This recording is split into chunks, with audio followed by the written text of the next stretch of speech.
With my ex-husband, my first husband, we had created a lot of friendships with other couples. And when we got divorced, even though our divorce is amicable, those couples all dropped me like that. And it was hard for me to realize, but I was immediately seen as a threat. I'd gone from being an ally Oh my to being God. a threat because as a Mhm. divorcee, you are seen as like you were going to go after all of our men. And it was the weirdest feeling because it was almost immediate. Yeah. They would either take his side or disappear. Mhm. And I had a girlfriend who was in that same group, and she's like, no, that's not happening. It's just this and this. And then a year later, she got divorced. And then she and I had serious talks after that. She's like, I didn't realize that. And she felt it 100%. Like, you literally just get like, you become like a social pariah to married people. And it's weird. It's like, you realize like so much of your value to them when you thought they were just in it for like your friendship was because you were part of a partnership. Yes. And once you leave that partnership, the dynamic Do changes. not matter anymore. Yeah. Yeah, and your value goes down considerably, but you also become a threat. And it's so weird because it's like, but it's always just been me. Like, as a woman of our age, we can kind of say, like, hey, I still have my teenage brain, I still have my 20s brain, my 30s brain. I'm just me. And Mhm. so for me, I'm just me going through being single, being married, being divorced, and being married again. And it's like, yet I'm treated so differently in each of these spaces. Even going from being single to being married again, I lost another batch of friends who were like, oh, well, we're all single and we thought we were going to do that. And now you're going. And it's like, what's going on? Like, it's so weird how much our value as women is connected to if we're in a relationship or not. Mhm. And it's like we can't really win on some levels because it's always going to make people uncomfortable one way or another. And Mhm. men don't have this. I look at men and they have these long friendships, and it's just like, oh, you're single? Okay, come on over. Oh, you got a girlfriend? Come on over. Oh, you're getting married? Okay, cool. Oh, you're divorced? Come on over. And I'm not sure girls can say that our value fluctuates based on our status. Also, from the perspective of someone who knew you and was coupled up, I never thought that about you. But I what? never thought, oh my God, I'm going to leave the room and she's going to hit on my husband. Isn't I that crazy? never, I never in a million years would have thought that. Thank you. It's awesome. No, I lost a lot I mean, you guys were great, although you guys happened to move right about then, but we had Right. a Like whole we went in, we community. were going to go on a hike and then we had Yeah. lockdown and then we were gone like 8 months, 9 months later. So, And we wow. were pleased we were going to go on a hike because I'm like, oh, cool. I'm still friends with them. Yeah, it was crazy. Yeah. I mean, It if it hadn't been a worldwide pandemic, it would have happened. would have gone on the hike. But I think you're also a different kind of woman. I think you and I are kind of similar where I think we just see people as individuals. Right. But I think interestingly enough, this group of females that were married, that I'd been friends with, they'd all gotten married very young. And maybe that's a part of it too. That singlehood becomes kind of fearful. It's like we don't understand that, and therefore we are going to question what your motivations might become. Meanwhile, I'm like, you want to know a woman who doesn't want to deal with men at all? Look at someone who's divorced. We're like, get the Yeah. hell away. I'm sick of all you. We are You're actively like, can we leaving just get men for a together, while. us girls? Exactly right. It's funny because ironically, it's the least time that I've had any interest in any male, much less your sorry old husband who. It's like, no, that's not. This is a great time for us to go for a walk or go Mhm. do early things. But yeah, no, it was really interesting.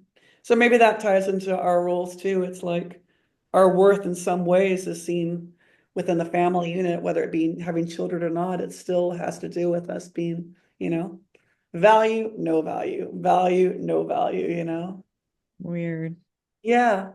Surprised more of us aren't. No wonder we are in hysteria. No wonder they locked us up. You know what I mean? It's maddening to see, but it's also, that realization that you have of like, well, I'm not going to be like that. No.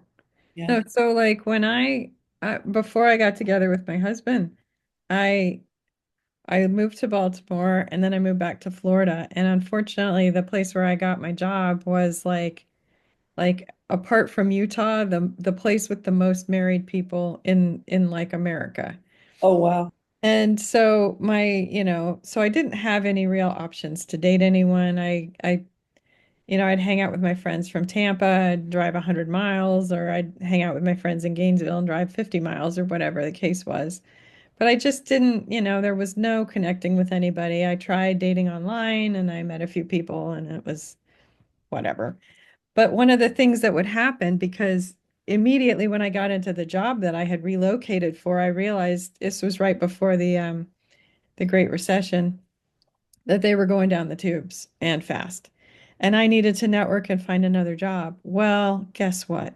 Nobody wanted to know me and nobody wanted to be my friend. If they had a husband, I was a threat. And I'm like, I am not a threat. I am not interested in your husband. I need a job. Can we talk? No. I was absolutely not welcome anywhere. And I eventually got to know a few single women and occasionally hung out with them. And then I had to just socialize outside of town. So when it came to like, should I date someone across the country? I was like, well, I'm not doing anything else. Might And as people were well. like, are you crazy? And I'm like, no, I mean, I have to drive 50 to 100 miles just to see a friendly face. Well, the fact of your ability to support yourself, your ability to get a job was also limited by them. I had the security once Yes. again of being in the teaching field where I was locked in from 2001. I've had my, but that's crazy. Yeah. I never faced that. I never faced that in the workplace, but how? What a ridiculous expectation. I had someone call me once and say she wasn't going to let me join her women's networking group. She's like, yeah, we're not going to let you in. And I'm like, I think women have been raised societally, but there's also some individual responsibility of like, why be so exclusive? Why be so afraid of changing the status quo? How are we going to change the status quo? We're literally going against our own gender. well, right. And like, here's the deal. Like, there's this, you move into a small town, not much changes. And they say, oh, well, you're from somewhere else, and I'm sure you'll be moving on. So you don't really need to, belong here. And I had meanwhile bought a townhouse. I was trying to belong. I was trying to pay for the damn thing. Yeah, And and it turns it into a self-fulfilling prophecy where you're not accepted, you can't find a way to make a decent living, and you have to move on. yeah. You don't have a choice. So if you compare that to you and your husband going to these different areas and moving in as a couple, are you Hmm. getting a different, are you getting a different reception? We had a religious neighbor that lived upstairs that talked to my husband, found out he had been divorced before. Are you I kidding? am not kidding.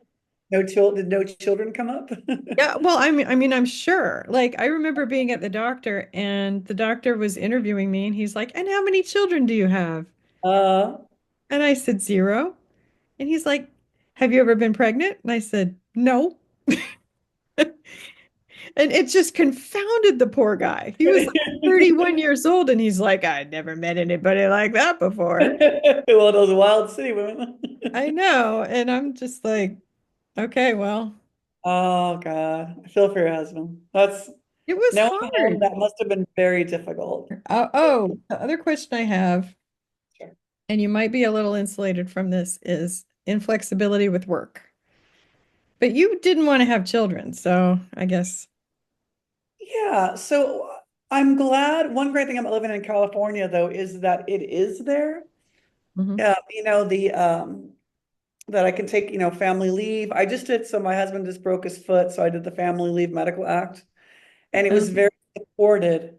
But then, like my girlfriend was just talking, it's funny how she had to take her kids to school because her mother-in-law was out of town, and she gave like 3 weeks notice, and then 2 weeks notice, and then 1 week's notice, and like the day before, the principal, who was a woman at that time, said, "Oh no, I need you to this meeting." And she's like, I need to take my kids to school. And the principal was like, just have someone else do it. Like anyone can do that. And she was talking about like how frustrated she was because she'd kind of been the person to give all this notice. And here it is, a fellow woman who was like, nope, who cares? Just like we were joking, like what the local hobo is going to take your kid. Like you can't, not anyone gets to take a kid to work. And so I think it's interesting that there's still that lack. I mean, this woman, she's not a teacher, she's a coordinator, so she could come in late. She can work her own hours. But I think women still face that. They still face those difficulties. And Family Leave Medical Act is amazing, but that is for very specific things. It's not necessarily like my kid is sick. And so I do think I see that just, peripherally with the women in my work of struggling with that. And But I remember a friend of mine was due to have a baby like on the 15th and she had the baby on the 4th. And I was like, does that mean she has to come back and work until the 15th? right? Because they seem so inflexible about everything. And Yes. I was like, oh no. And people are like, what's wrong with you? I'm like 25, I don't know. She's just gone through, labor, hello. But I just remember thinking, well, are they really that flexible? Because they're never that flexible with me about anything else. And I think sometimes women do that, take a couple of days and they come back because if it's locked in that they have this number of days and then their husband has this many, if there is a husband. I mean, you look at other countries, what country is it? I think it's Sweden who they do it like a gift box to every mother. They get this incredible box and it's got just all these, cloth diapers and all these wonderful things that a mother needs. And the government feels it's their responsibility and they give the mother and the father 3 months each so they can bond. And there's such a built-in. Whereas, yeah, I think there are women who, have a baby on a Monday and on Wednesday they're back at work and oh, we can't take off until Friday. It's like the women who have to go until they finally give birth because they need all of their family leave to be after the baby's born. Right.